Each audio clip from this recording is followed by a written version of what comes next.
Everyone, कैसे हैं आप सब। Welcome to our class. आज हम आपको जीवन कौशल का अर्थ एवं परिभाषाएं टॉपिक के बारे में बात करेंगे। यह लिंग, जेंडर, विद्यालय एवं समाज विषय का एक टॉपिक है। जीवन कौशल बुनियादी जीवन जीने के लिए एक आवश्यक कौशल के रूप में है। जीवन कौशल वह सकारात्मक योग्यता है जो व्यक्ति को प्रतिदिन की समस्याओं एवं आवश्यकताओं का सामना करने के लिए समर्थ बनाती है।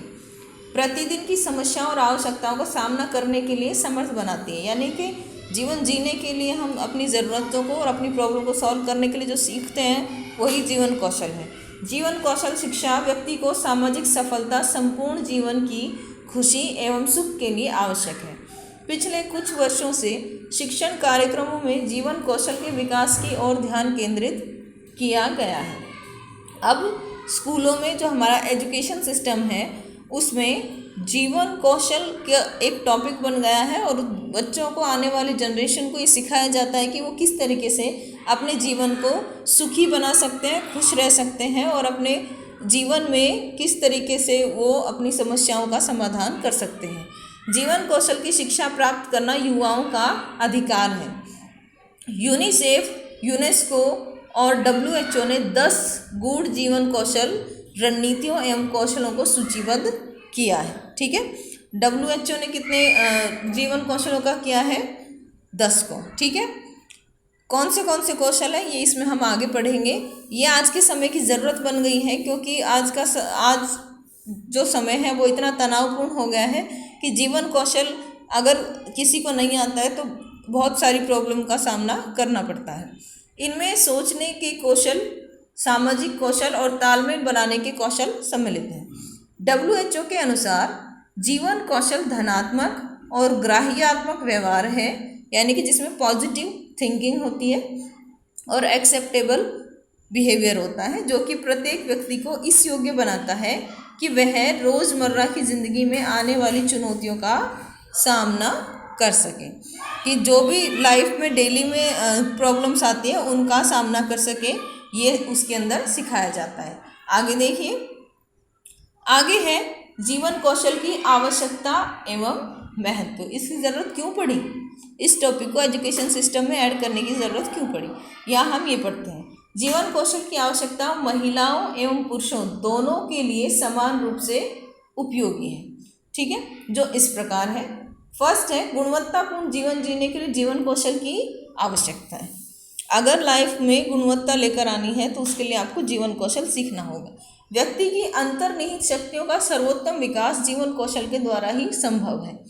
आजकल इतना ज़्यादा टेक्नोलॉजी से जुड़ गए हैं लोग कि अपने अंदर जो उनका टैलेंट है, जो उनकी अपने अंदर की पावर है, उसको लोग समझ नहीं पाते हैं, तो उसके लिए जीवन कौशल सीखने की आवश्यकता है। भौतिक सुख सुविधाओं एवं ऐश्वर्य की प्राप्ति हेतु जीवन दक्षता की आवश्यकता होती है। व्यक्ति के भीतर छिपे सर्वश्रेष्ठ को बाहर लाने में जीवन कौशल सहायक होता है। जीवन कौशल के द्वारा व्यक्ति अपनी समस्त क्रियाओं का संपादन अविराम गति से करता है। जिस व्यक्ति ने जीवन कौशल की योग्यता आ गई, वो व्यक्ति कहीं भी जो है चोट नहीं खा सकता। वो एक अपनी जितनी भी प्रॉब्लम, उनका समाधान ढूंढने में कामयाब रहता है और अपने सारे कार्य, जो भी डेली रूटीन के उसके काम होते हैं, उन सबको वो बहुत अच्छे से निपटा लेता है। अगला पॉइंट है, विश्व शांति एवं भ्रातृत्व के लिए जीवन कौशल आवश्यक है। अगर शांति बनाए रखनी है, भाईचारा बनाए रखना है, तो उसके लिए आपको जीवन कौशल सीखना होगा, अन्यथा जो है अशांति फैल जाएगी। जीवन कौशल के द्वारा व्यक्ति कर्तव्यनिष्ठ बनता है। जीवन कौशल जब सिखाया जाता है तो उसमें उसके व्यक्ति के कर्तव्य और अधिकार दोनों के बारे में ही बात की जाती है। तो जब उस इंसान को एहसास होता है अपने कर्तव्यों का, तो वो एक कर्तव्यनिष्ठ बनता है। महिलाओं की आवश्यकता, समानता और स्वतंत्रता के लिए जीवन कौशल महत्वपूर्ण है। जीवन कौशल के द्वारा संतुलित व्यक्तित्व और सृजनात्मकता का विकास होता है।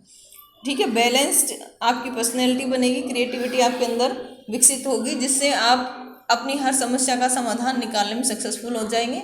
जब लाइफ में समस्या नहीं रहेगी तो लाइफ सुख और शांति से कटेगी। वैज्ञानिक तथा तकनीकी आविष्कार के लिए जीवन कौशल आवश्यक है।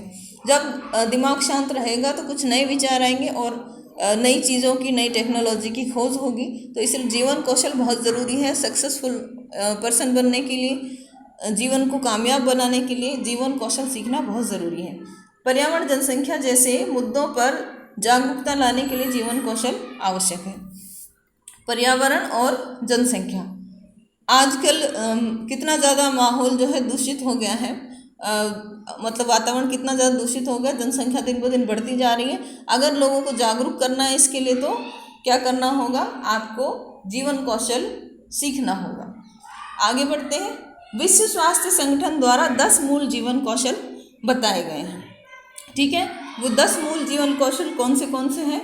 विश्व स्वास्थ्य संगठन का कहना है कि इसमें उन मनोवैज्ञानिक व सामाजिक कौशलों को शामिल किया गया है जो व्यक्ति के व्यवहार से संबंधित मूल्यों को निर्धारित करती है।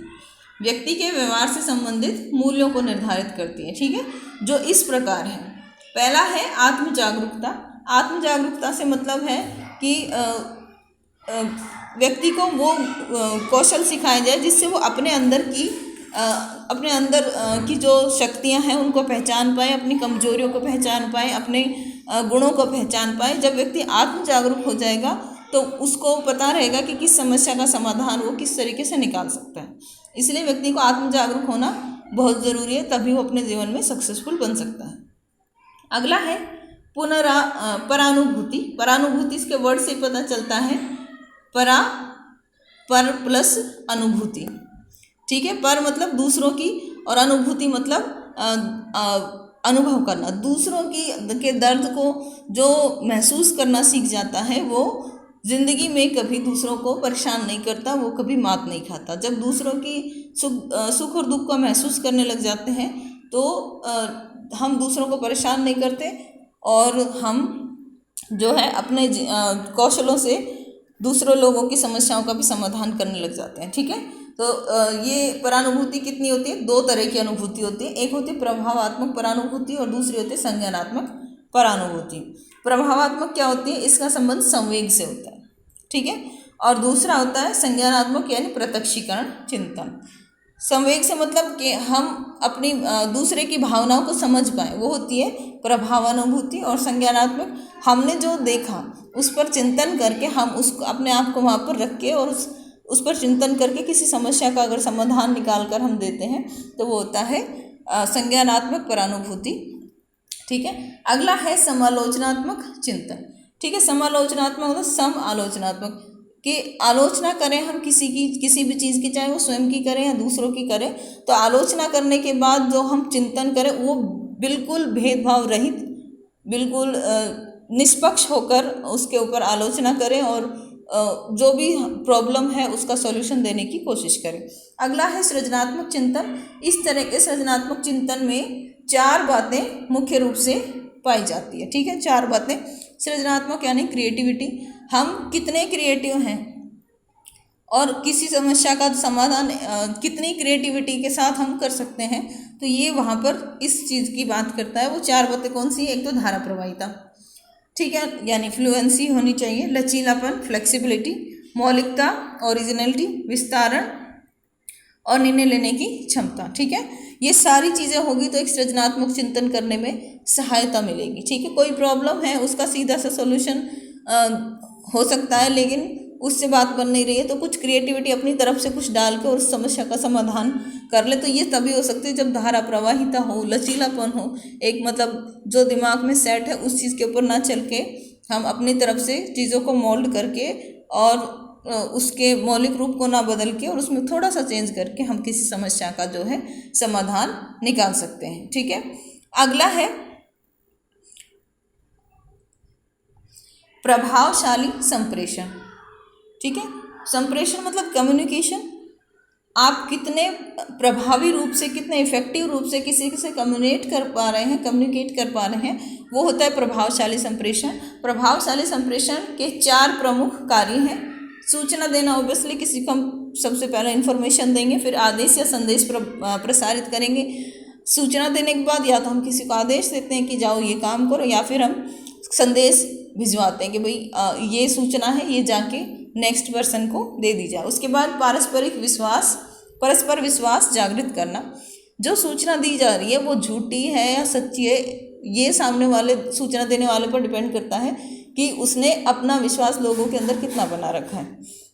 ठीक है, तो लोगों में अपना विश्वास जागृत करना है और जो भी आप कहो लोग उसको सत्य माने, इतना विश्वास लोगों के अंदर आपको अपने लिए पैदा करना है। समन्वय स्थापित करना, उसके बाद क्या है कि आप सामंजस्य या समन्वय स्थापित करेंगे कि उस जो भी सूचना दी है वो किसी को भी पर हर्ट ना हो, और इस तरीके से आपको अपना जो मैसेज है वो दूसरों तक पहुंचाना है। वो है आपका प्रभावशाली कम्युनिकेशन, कि आप एक खराब सिचुएशन को, एक खराब मैसेज को भी कितने इफेक्टिव ढंग से सामने वाले को पहुंचा रहे हो, जिससे वो हर्ट भी नहीं हो और उसको मैसेज भी पहुंच जाए, तो वो आपका इफेक्टिव कम्युनिकेशन आ जाएगा। इस प्रक्रिया में को निम्न मॉडल द्वारा समझा जा सकता है। देखिए, सबसे पहले संदेश वाहक होगा, ठीक है, फिर वो एनकोडिंग करेगा, यानी जब संदेश दिया जाता है, किसी को भिजवाया जाता है, तो वो एनकोडिंग होता है, यानी टाइप करके आप मोबाइल से भी आप समझ सकते हो कि पहले तो आपके पास कोई मैसेज होगा, फिर आप उसको टाइप करेंगे, फिर संदेश का माध्यम, किस माध्यम से आप अपना मैसेज भिजवा रहे हो, फिर डिकोडिंग, जिसने मैसेज एक्सेप्ट किया या रिसीव किया है वो, और उसके बाद संदेश प्राप्त करना, वो मैसेज को पढ़ लेना। ठीक है, ये पूरा जो है आपका जो कम्युनिकेशन है उसका प्रोसेस है। ठीक है, ये यहाँ से और यहाँ तक इस तरीके से चलेगा। इसको हिंदी में बोलते हैं पृष्ठ पोषण। समझ में आ गया होगा। आगे बढ़ते हैं। आगे क्या कह रहा है ये, तनाव से मुकाबला। आजकल की भागदौड़ भरी जिंदगी में डिप्रेशन एक बहुत बड़ी समस्या बन गई है, तो इससे मुकाबला करने के लिए आपको जीवन कौशल सीखने की बहुत ज़्यादा ज़रूरत है। तो इसमें जीवन के कौशल विकसित करने के लिए निम्न उपाय अपनाए जा सकते हैं। डिप्रेशन आज के टाइम में इतना ज़्यादा है, उनको दूर करने के लिए तरह तरीके के जो है तरीके निकाले जा रहे हैं, तो उनमें से कुछ तरीके यहाँ पर बताए गए हैं। ठीक है, ये WHO ने बताए हैं। संतुलित आहार लेना चाहिए, बैलेंस डाइट, रोज़ाना व्यायाम करें, एक्सरसाइज करें, भरपूर नींद लें। डिप्रेशन से बचने का सबसे अच्छा तरीका तो यही है, भरपूर आपको नींद लेनी चाहिए। जब तनाव महसूस हो तो आराम करें यानी रिलैक्स करें। दूसरों से बातचीत कर अपनी समस्याओं को दूसरों के साथ बांटें। किसी भी तरह के अल्कोहल का सेवन न करें। अल्कोहल क्या है, तनाव को बढ़ाती है। ठीक है, क्योंकि नशा होता है, जो बॉडी है वो रिएक्ट अगेंस्ट करती है, तो इसलिए अल्कोहल का सेवन नहीं करना चाहिए। ठीक है, किसी राष्ट्रीय और राज्य स्तर की किसी घटना से परेशान किया तो समाचार सुने। ठीक है, कोई नेशनल या स्टेट लेवल पर कोई ऐसी घटना हो गई जिसको सुन के आपको टेंशन हो गई है, तो उससे संबंधित जो समाचार हैं आप उनको सुनिए, उससे आपको रिलैक्स मिलेगी। यदि समस्या अधिक हो तथा मन में बुरे विचार आए तो मनोचिकित्सक की सहायता लेनी चाहिए। अगर समस्या बहुत बड़ी है तो आप डिप्रेशन में भी जा सकते हैं, उसके लिए आपके मन में बुरे बुरे विचार भी आ सकते हैं, तो इसका सबसे अच्छा उपाय क्या है कि आप मनोचिकित्सक से बात कीजिए। ठीक है, अगला है समस्या समाधान। आपके अंदर ये टैलेंट होना चाहिए कि आपके सामने कैसी भी समस्या है, किसी भी समय समस्या है, तो आपके अंदर इतना टैलेंट हो कि आप उस समस्या का समाधान ढूंढ सकें। ठीक है, तो इतना कौशल आपको अपने अंदर विकसित करना चाहिए। अगला है अंतर व्यक्तिक संबंध, कि आपका दूसरों के साथ कैसा संबंध है। अच्छे पारस्परिक संबंध बनाने के लिए कुछ गुणों का होना आवश्यक है। ये तो आप सबको पता है कि दूसरों से अगर अच्छे संबंध आपको बनाने हैं तो उसके लिए आपके अंदर कुछ तो गुण होने चाहिए, वरना आप किसी से भी अच्छे संबंध नहीं बना पाएंगे। सौहार्द, मतलब आपका जो है बहुत अच्छे दिल वाला इंसान बनने की आपको ज़रूरत है। परानुभूति, दूसरों के दर्द को सुख दुख को अनुभव करने का आपके अंदर कौशल होना चाहिए। विश्वास इतना होना चाहिए कि आप लोगों के अंदर अपने लिए विश्वास पैदा कर सकें। सम्मान, अपने लिए दूसरों के लिए आपके मन में सम्मान होना चाहिए। और मानसिक अपेक्षाएं, कि आप दूसरों से बहुत ज़्यादा अपेक्षाएं नहीं रखें। जब आप दूसरों से अपेक्षा नहीं रखेंगे तो आप बहुत ज़्यादा हर्ट नहीं होंगे, तो जो है आपके संबंध अच्छे जाएंगे। ठीक है, लचीलापन, फ्लेक्सिबिलिटी होनी चाहिए। ऐसा नहीं होना चाहिए कि आपने अपने जीवन जीने के लिए कुछ ऐसे रूल्स बना लिए हैं और आप कभी उनमें चेंज ही नहीं करें, समय के अनुसार आप उनको परिवर्तित ही ना कर पाए, तो आप क्या है लोगों से उतने अच्छे से समय के साथ साथ संपर्क नहीं बना पाएंगे। अगला है पारस्परिक निर्भरता। अगर जो है आपको लोगों से अच्छे संबंध बनाने हैं तो आपको जो है परफेक्ट तो कोई नहीं होता है, एक दूसरे के ऊपर सब लोग डिपेंड रहते हैं, तो इस पारस्परिक निर्भरता को आपको निभाना पड़ेगा। ईमानदारी और जवाबदेही। अगर आप ईमानदार हैं और आप कोई कार्य कर रहे हैं तो आपको उस कार्य की जवाबदेही भी देनी होगी। अगला है आत्म प्रकटीकरण। आपको खुद को मतलब एक्सप्रेस करना आना चाहिए। ठीक है, ये है इसके अंतर्व्यक्ति संबंध के कुछ गुण। आगे बढ़ते हैं। आगे क्या कह रहा है ये, संवेगों से मुकाबला करना। संवेग में क्रोध तथा दुख, दो ऐसे संवेग हैं जो हमारे स्वास्थ्य पर नकारात्मक प्रभाव डालते हैं। संवेग सबसे बड़ी जो है चीज़ है जिससे आज का मनुष्य जो है लड़ रहा है और अपने संवेगों पर काबू नहीं कर पा रहा है। ठीक है, इनसे मुकाबला करने के लिए हमें निम्न उपायों को अपनाना चाहिए। कौन से? अपनी सफलता की लिस्ट बनाओ सबसे पहले। अगर आपको अपने संवेगों पर कंट्रोल करना है तो सबसे पहले अपनी सफलताओं पर जो है सफलताओं की लिस्ट बनाइए सब, क्योंकि क्या होता है कुछ लोग जो कामयाब नहीं हो पाते हैं वो अपनी असफलता का श्रेय दूसरों को देने लगते हैं और उससे क्या है दिक्कतें बढ़ने लगती हैं। तो अपनी सफलता की लिस्ट बनाओ, अपने आप को अभिव्यक्त करो, दूसरों के सामने आपको रिप्रेजेंट करना है। रोज़ ध्यान लगाओ, जो मेडिटेशन कहते हैं, रोज़ आप मेडिटेशन कीजिए। अपने संबंधियों के बीच आनंद उठाइए। अपने संबंधियों से मिलते हैं तो आप इधर उधर की बातें ना करके उनके साथ को एंजॉय कीजिए, दोस्त बनाइए। फ्रेंड्स होना लाइफ में बहुत ज़्यादा ज़रूरी है, क्योंकि फ्रेंड ही वो होते हैं जिनसे हम हर तरह की बात कर सकते हैं, अपने सुख दुख बांट सकते हैं। इसलिए दोस्त ज़्यादा से ज़्यादा बनाने चाहिए, लेकिन अच्छे दोस्त बनाने चाहिए। ठीक है, इस तरह हम देखते हैं कि जीवन कौशल शिक्षा स्कूली वातावरण में बहुत ज़रूरी है, क्योंकि यह किशोरावस्था की उम्र में, जो कि 13 से 18 वर्ष मानी गई है, बच्चों के लिए बहुत ज़रूरी है। ठीक है, क्योंकि आज का जो किशोर है वो संवेगों से बहुत ज़्यादा लड़ता है। उस समय उसके संवेग उसको पर कंट्रोल करना नहीं आता है उसको। इसलिए अगर इस शिक्षा को स्कूली शिक्षा में ऐड कर दिया जाए तो बच्चों को किशोरावस्था से निकलने में बहुत ज़्यादा मदद मिलेगी, उन्हें अपने संवेगों पर कंट्रोल करने में सहायता मिलेगी, जिससे वो सामाजिक बन पाएंगे और अपने आसपास के लोगों से, वातावरण से सामंजस्य स्थापित कर पाएंगे। स्कूली शिक्षा के माध्यम से इसे विकसित कर सामाजिक समावेश में बालकों की सहायता की जा सकती है। तो इस प्रकार से ये यूनेस्को द्वारा और WHO द्वारा दिए गए 10 जीवन कौशल थे जो बहुत इम्पोर्टेंट है। ठीक है, और आज की लाइफ में बहुत ज़्यादा ज़रूरी है। आज के लिए इतना ही। Thank you. अगर आप लोगों को इसमें कोई दिक्कत है तो आप मुझसे पूछ सकते हैं कमेंट बॉक्स में कमेंट करके लिए। ठीक है, stay home, stay safe. Thank